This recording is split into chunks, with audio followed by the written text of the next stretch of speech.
Výstava Tvorivý svet v obchodnom centre Laugaricio odprezentovala návštevníkom tvorbu a prácu remeselníkov a umelcov z Trenčína a okolia. Máme tu 15 vystavovateľov, treba Sunička Zelisková je nevidomá keramikárka, Zuzanka Recková je na vozíčku a tá zase robí tiež rôzne umelecké techniky a veci. Na výstave má vajíčka voskovou technikou.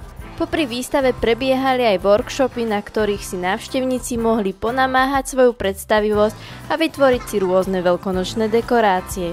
Deti spolu so svojimi rodičmi si vyskúšali svoje schopnosti a zručnosti pri zdobení medovníčkov, vytváraní venčeka z prírodných materiálov alebo si mohli vyskúšať prácu na hrnčiarskom kruhu.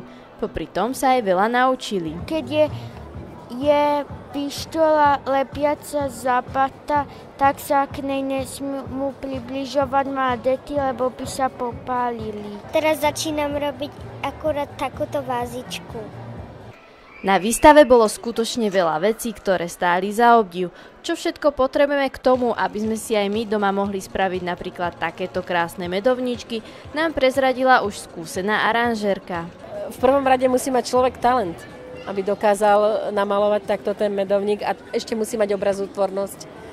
Venujem sa tomu okolo 20 rokov a tým, že som záhradník aranžér, tak aj z toho mi to vyplýva. Výstavu Tvorivý svet ste si mohli vychutnať v našom centre počas celého marca. Veríme, že ste si z workshopov odniesli cenné rady a aj nejaké pekné veľkonočné ozdoby.